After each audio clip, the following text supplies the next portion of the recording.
ESPN 94.1 FM and AM 930 present The Drive. Brought to you by Huntington Federal Savings Bank. Local then, local now. Member FDIC.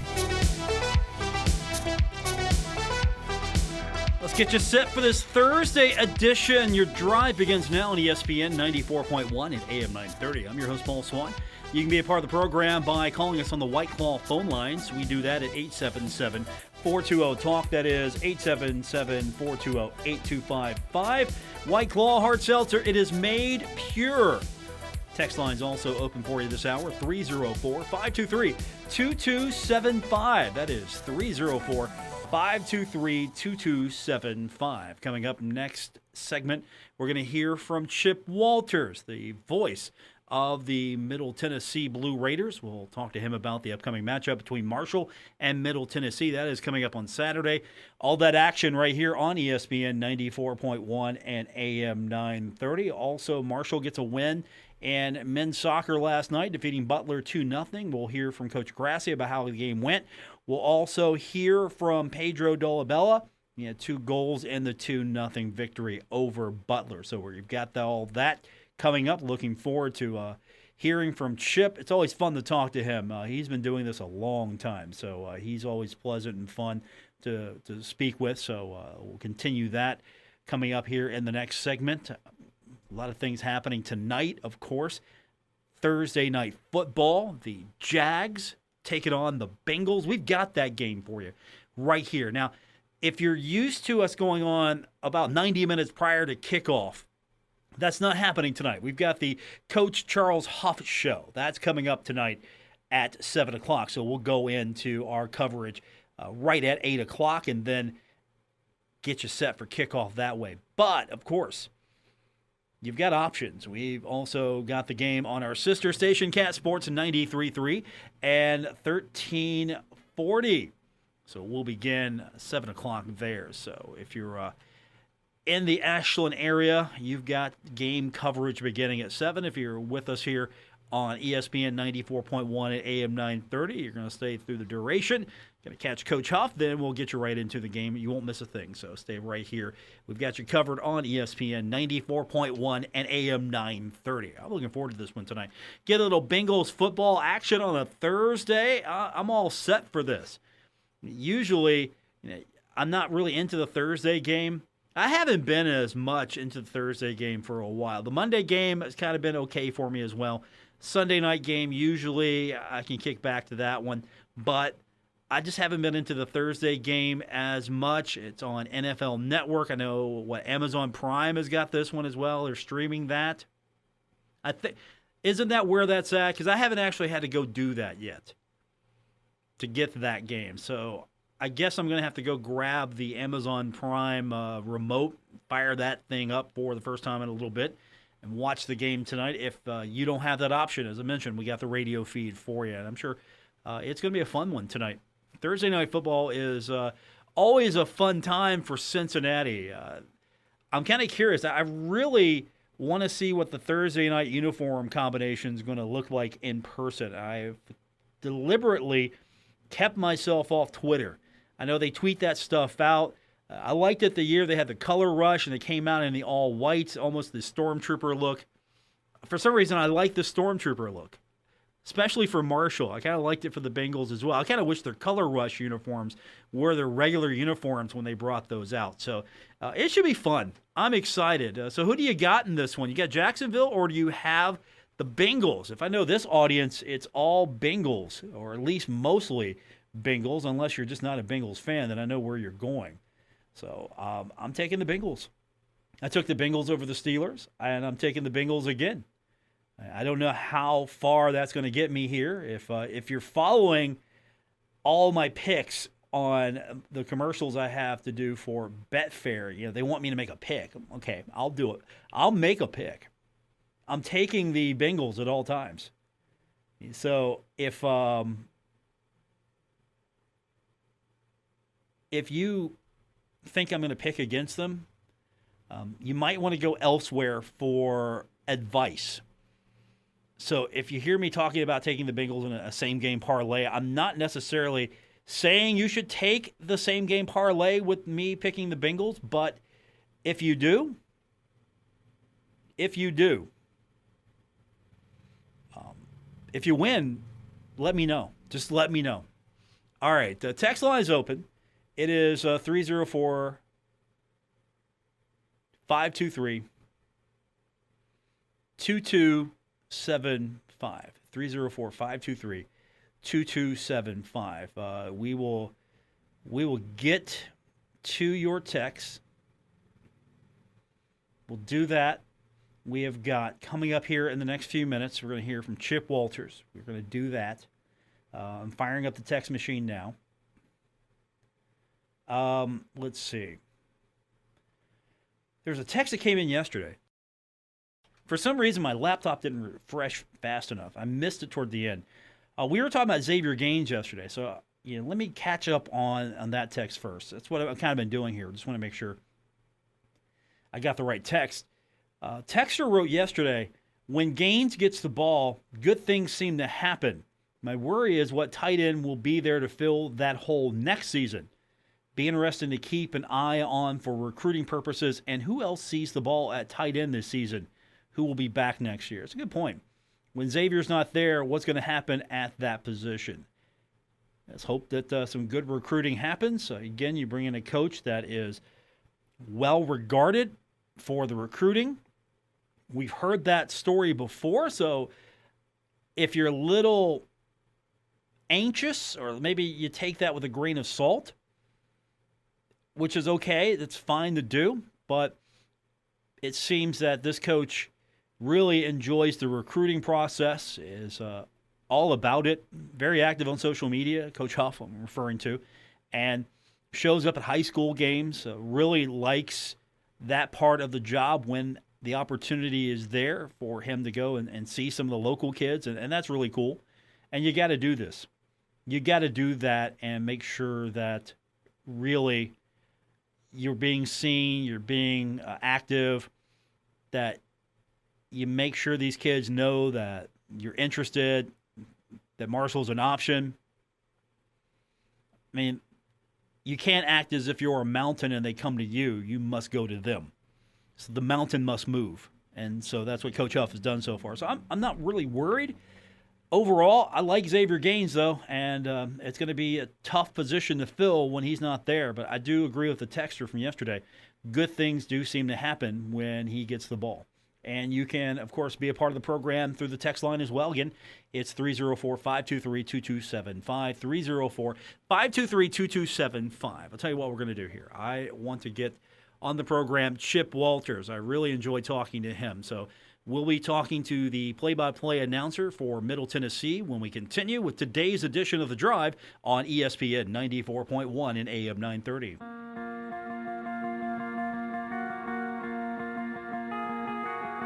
This is The Drive with Paul Swann on ESPN 94.1 FM and AM 930. Brought to you by Huntington Federal Savings Bank, the local bank that's here for every step of your life's journey.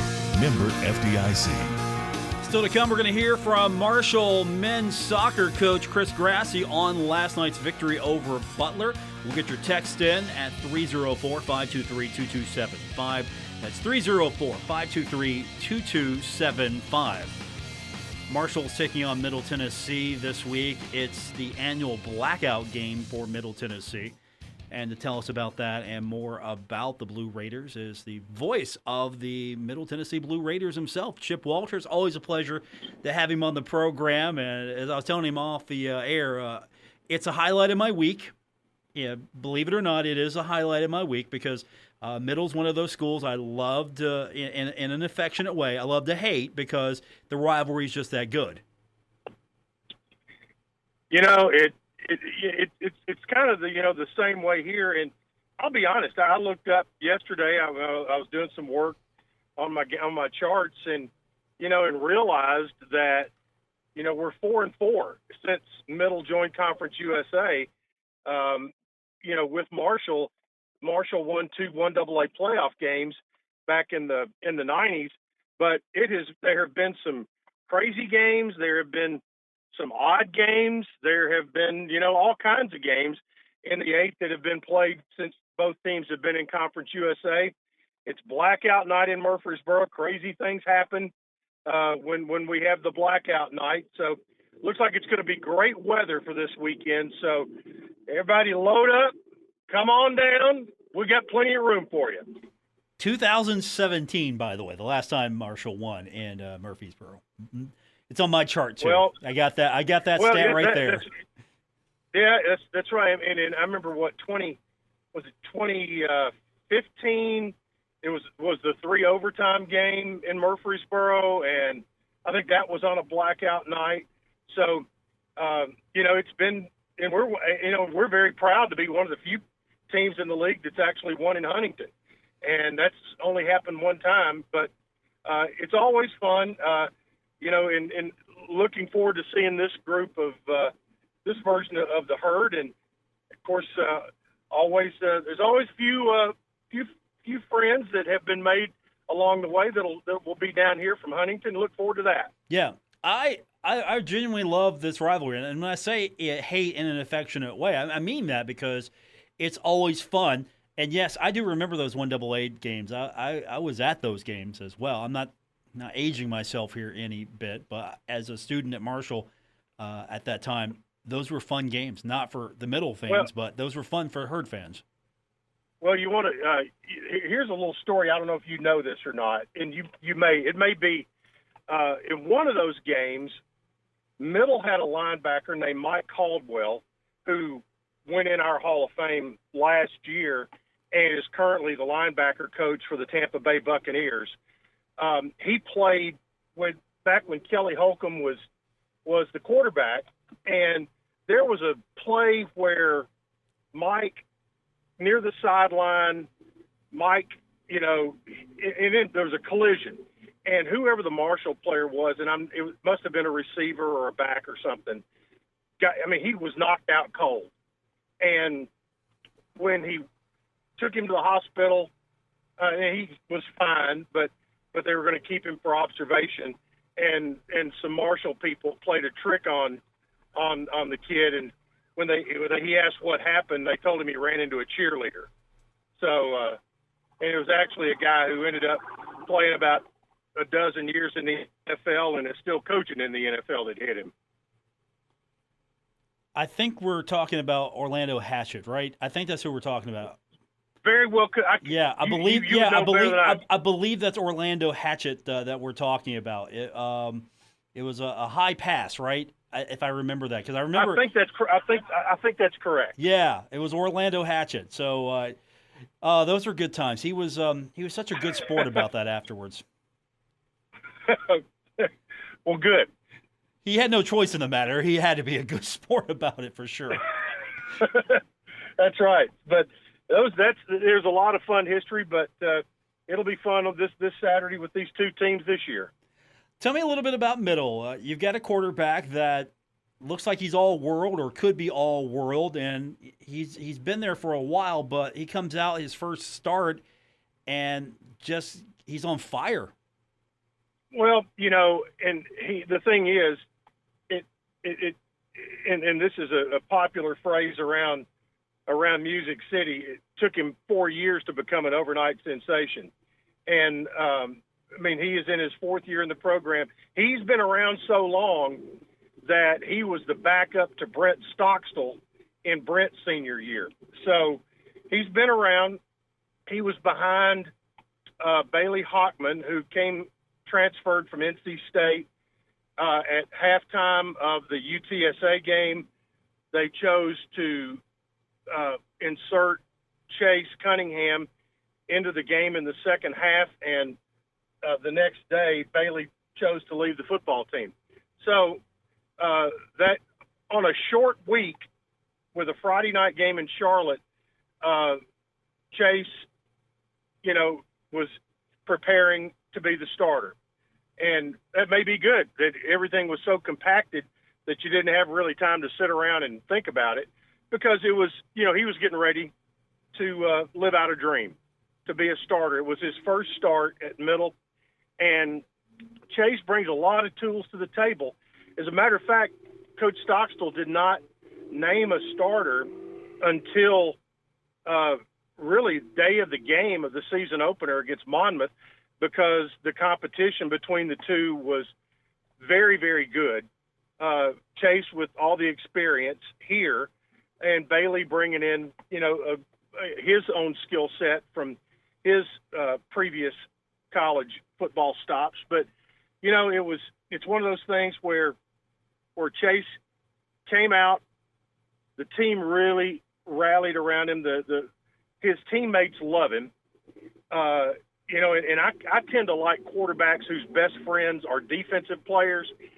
Chase is kind of a quarterback with a defensive player's mind.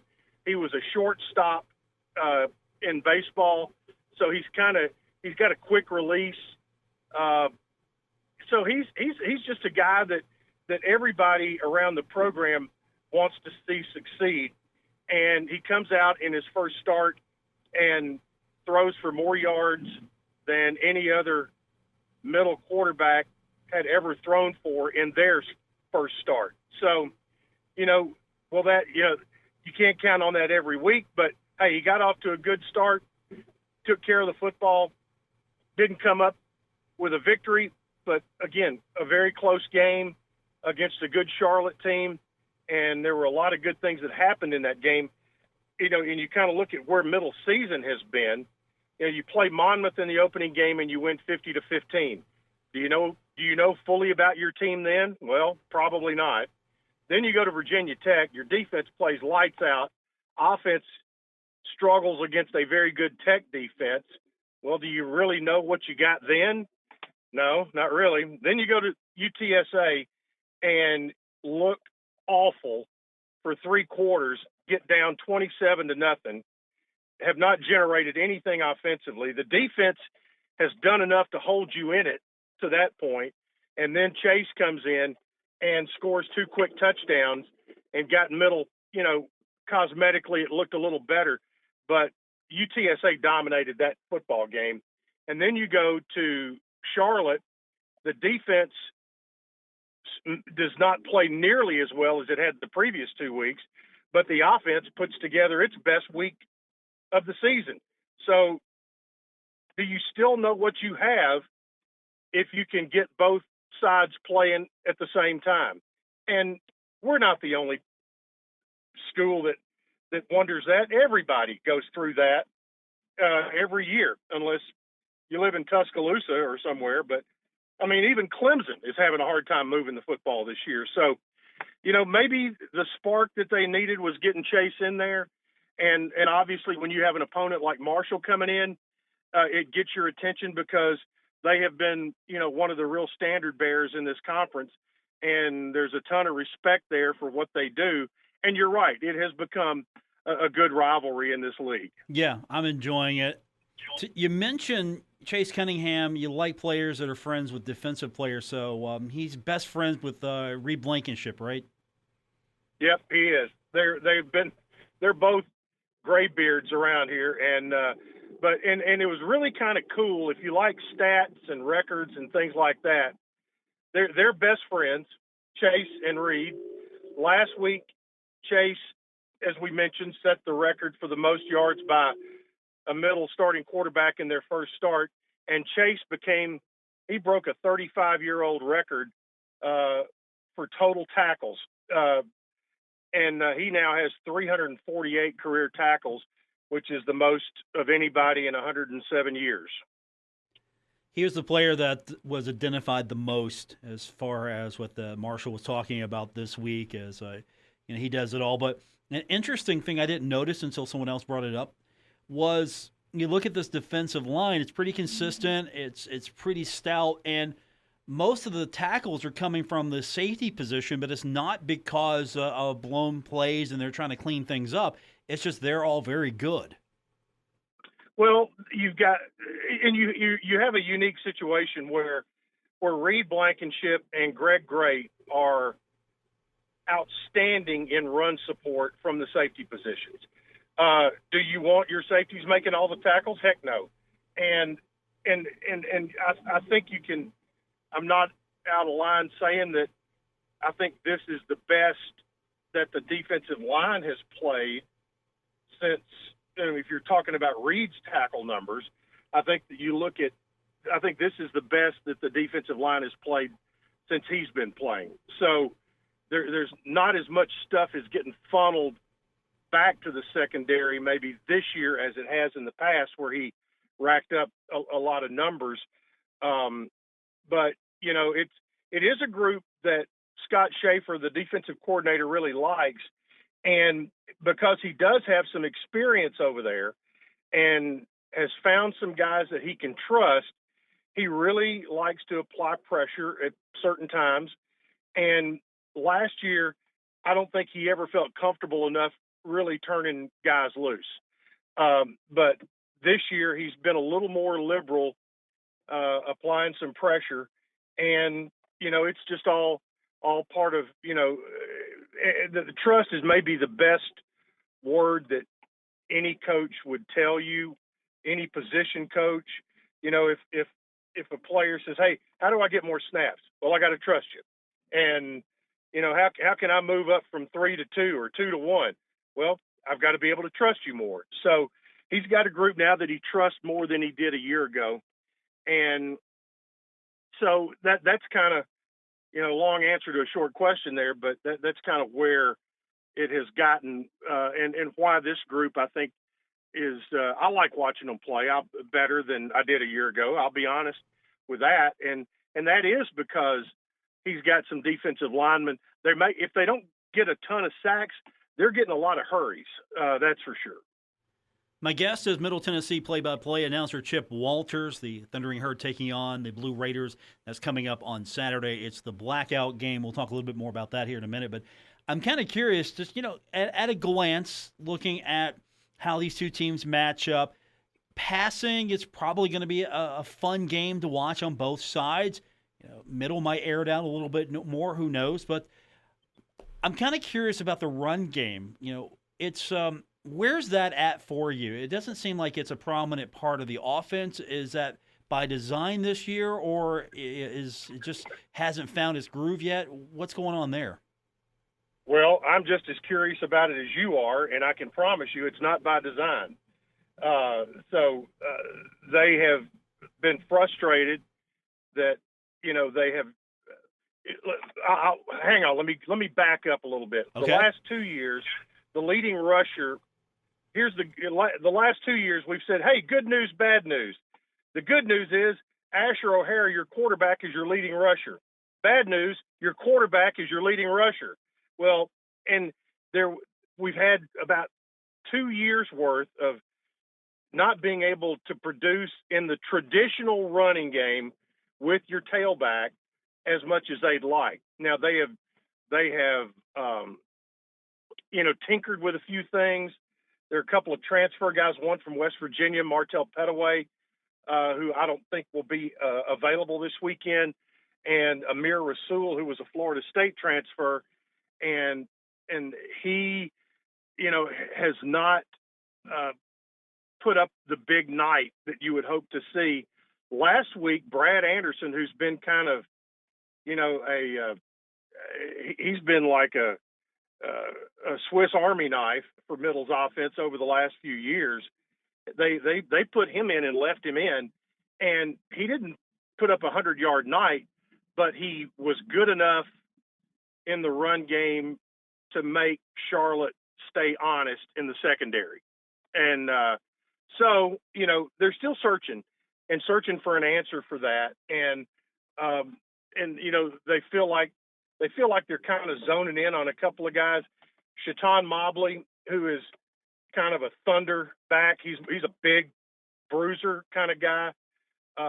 He's been out for a couple of weeks, and he should be back.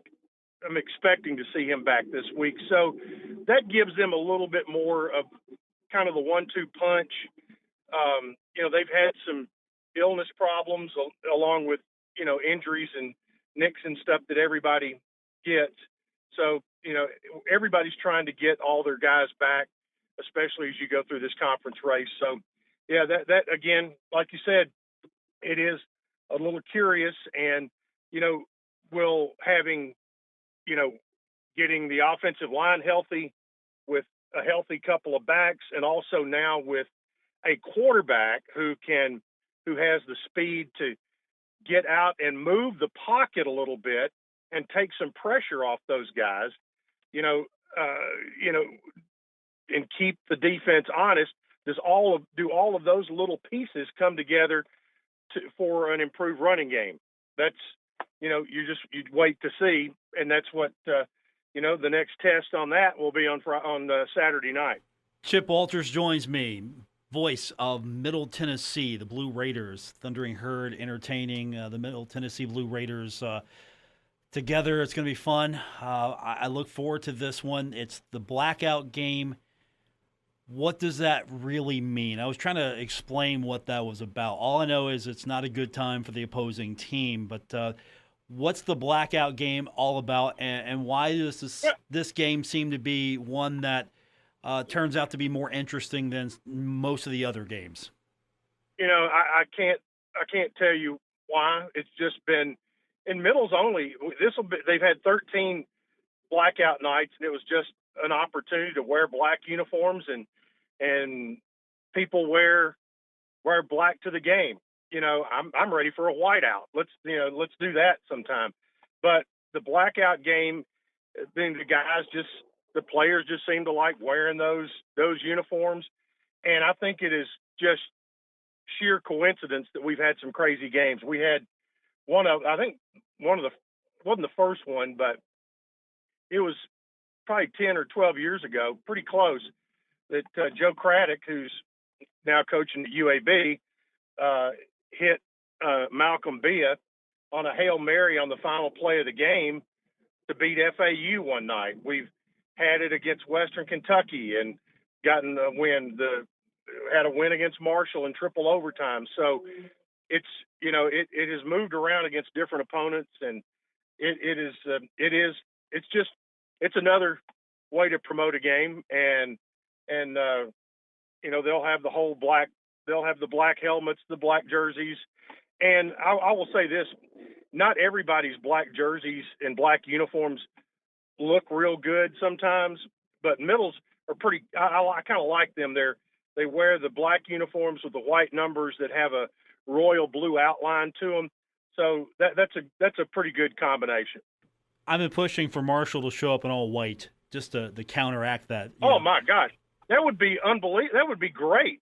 They've got great white jerseys, and to go with the white helmets, the white pants, and then have everybody in the stadium, wear their white and give them the white rags like they do at Penn State. I mean, that would be awesome for a early season night game. Yeah, see, you're on the same page I'm with on me. it. Herd fans show up in white. No, I mean you can have a little Kelly Green, but show up in the white. Have white jerseys. The Stormtroopers come out in those for the Herd against those black unis. Oh, it would be fantastic. And being this is a game on TV as well, those who tune in will probably have to adjust their color, and this will be the perfect game to do it with. Well, yeah, I will say this: it would be a nice. I don't know who's in charge of policing uniforms anymore, because number one, last week Charlotte was the home team. What color does the home team wear? Dark, correct? Their dark. Yep. Their dark jerseys were light gold with white numbers. How about that? See, equipment people and middle, don't get it. Yeah, sometimes. and middle was the visiting team wearing white. So you had white and light gold. That's not a big contrast. No, equipment people sometimes don't get it, that the numbers are important for us. That's right. The numbers are for the broadcasters. I will give Charlotte credit that the numbers on the back of their jerseys were huge, which that was a help. Okay. And when you're at Charlotte, the way that the stadium is configured, you're really close to the field, which is fine. I like that too. So it was not as awful as I had an expectation it was going to be. It was not as bad as the night UAB showed up in basketball at Middle and wore hunter green, dark forest green jerseys that had black numbers on them. and it was like they had no numbers. So, but those are old man problems. Those of us, when you get past a certain age and the eyesight starts going a little bit, but that's why they invented binoculars. So. Chip Walters joins me, the voice of Middle Tennessee. I got to get your opinion on a couple of things. First off, Okay. I'm kind of curious about your take on conference realignment. Let me get that out of the way first. That's the hard one. It's crazy right now. Yeah. We don't know where anyone's going. What are you hearing, if anything, about what's happening in Conference USA? Because it feels like other conferences are maybe at least addressing this or trying to be proactive, or at least you kind of have a feel for what might happen, except Conference USA. What are you feeling? What are you hearing? What are you seeing? Well, not hearing a lot. I mean, we'll get a release every once in a while that says they are keeping tabs of everything, and so that we get that. In our area, we're sitting, and we were a former member back when Marshall was in the Southern or the MAC, back when they were 1AA, back in the 1AA days. We were in the Ohio Valley. Well, the Ohio Valley Conference has been decimated lately with teams leaving, going other places. So we've been kind of watching that. But the whole thing with, the Big 12 and who are they going to, they have made invites.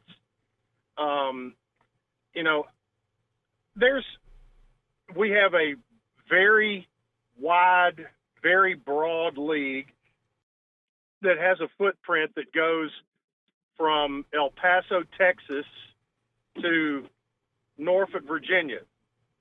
The Sun Belt has a league that has a footprint that goes from Conway, South Carolina to Arlington, Texas. And there has been, proposals and ideas thrown out there that, when you're in the group of five, and as much as the American is trying to not be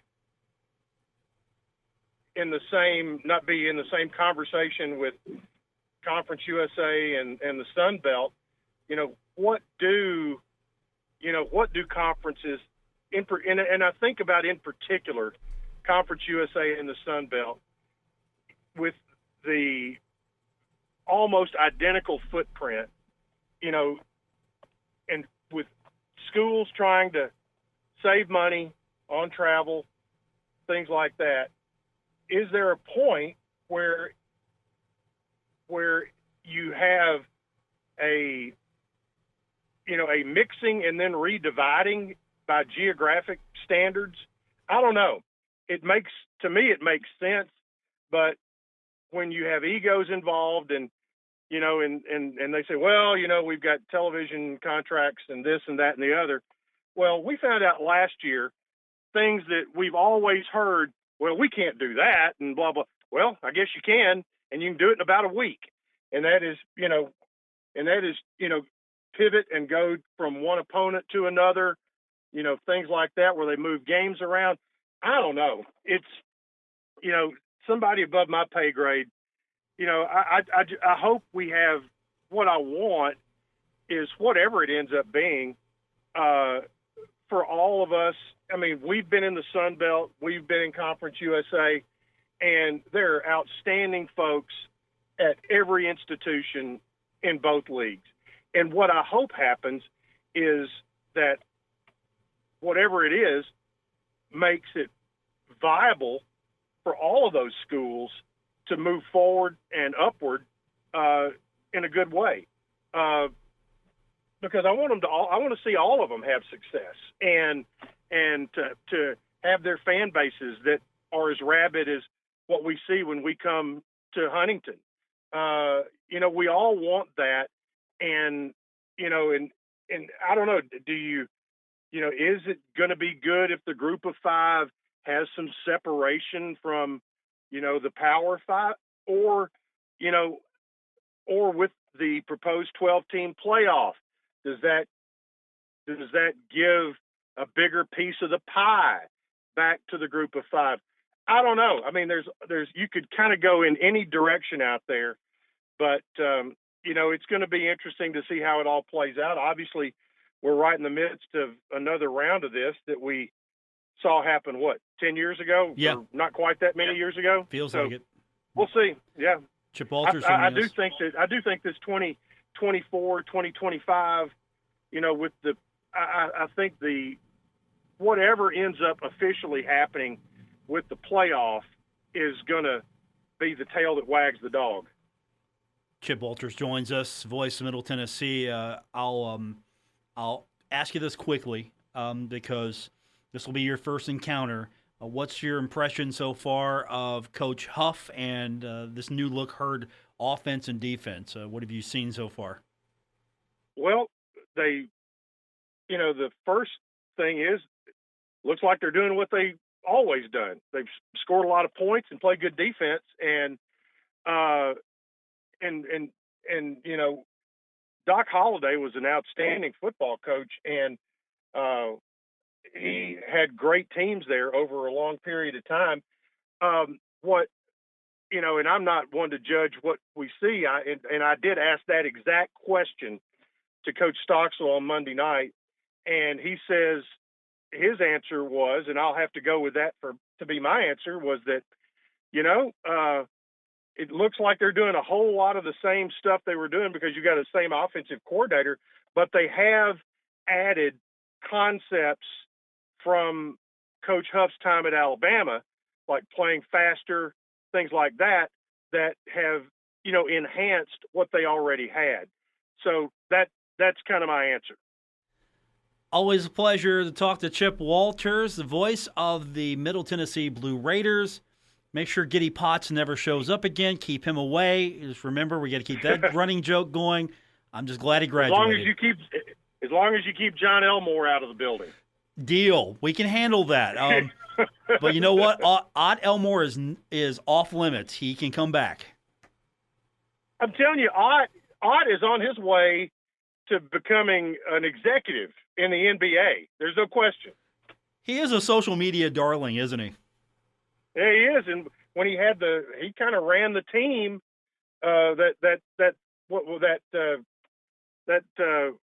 one of those tournaments that John and all the guys played in. So you talking about the basketball tournament? That one. And Ott was kind of the general manager of that team, wasn't he? Yeah, and the team was called Heard That, even though they had some ringers on that team from other schools, including one from Middle. Ja'Cory Williams played on that team.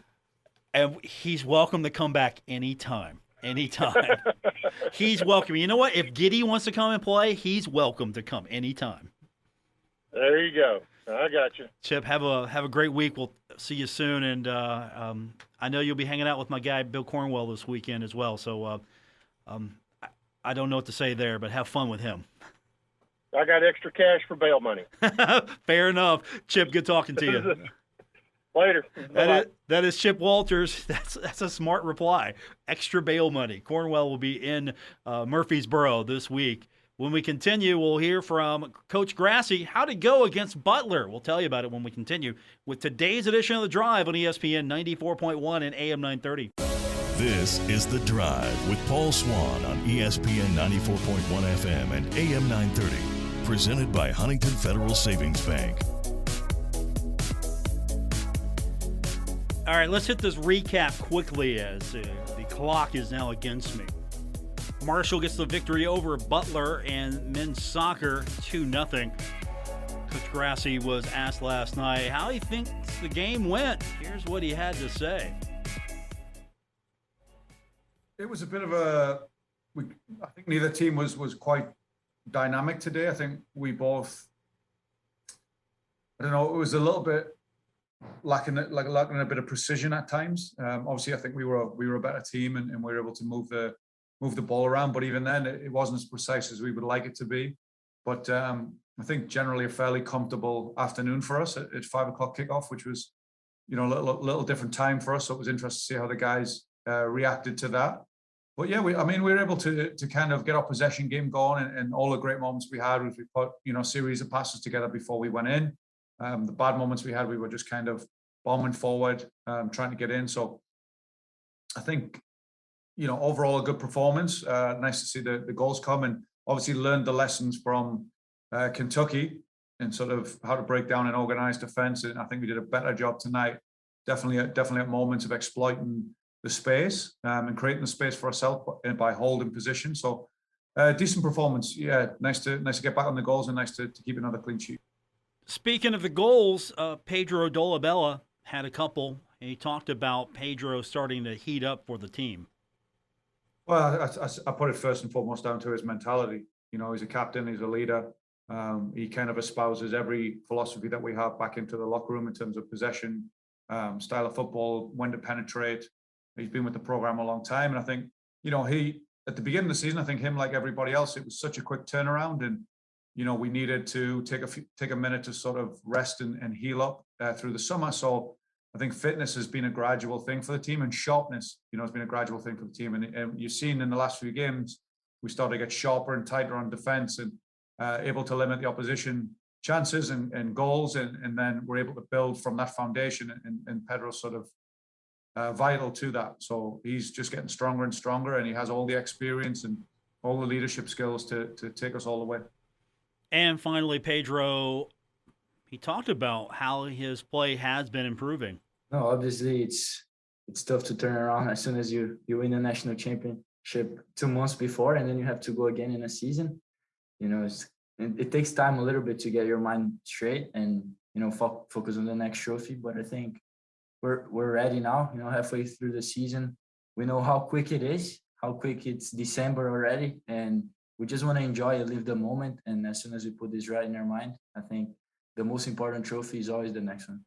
All right, that's Marshall's win over Butler. The men getting it done at Hoops Family Field. We will wrap this one up when we continue with today's edition of The Drive on ESPN 94.1 and AM 930. This is The Drive with Paul Swann on ESPN 94.1 FM and AM 930. Presented by Huntington Federal Savings Bank. Time to wrap this one up. Don't forget, back tomorrow for the Friday edition. And if you are someone who maybe can't listen all the time, you want to listen, but you miss a show or two, we got a cool new way for you to get the show. If you are a follower of our Facebook page, The Drive with Paul Swann, if you're using the mobile Facebook app, there is a new tab on the page, and you can get the podcast. You can listen to it natively in Facebook. All you have to do is go to our page. It's on the mobile app right now. You can't get it on the web version. But if you go to your Facebook app, you go to the Drive with Paul Swann page. If you like it, follow us. You can see on the podcast tab where you can listen to the show, and you can listen to it right there. You don't have to go to any other app. So that's one great way to do that. Of course, you can also find the show, and you can follow us on Spotify, Apple Podcast, or wherever you get your podcast. That's going to do it for this edition. Back tomorrow. We'll do it all over again right here on ESPN 94.1 and AM 930. Thanks to my guest, Chip Walters. Appreciate him, the voice of Middle Tennessee. We'll be listening, of course, to our guy, Steve Cotton. He'll have the call for Marshall Middle Tennessee. That game will be coming up on Saturday. For Chip, I'm Paul Swann. This has been The Drive, ESPN 94.1 and AM 930. WRBC Huntington, W231BS Huntington, broadcasting from the Oscars Breakfast Burgers and Brew Studios. This is ESPN 94.1 and AM 930.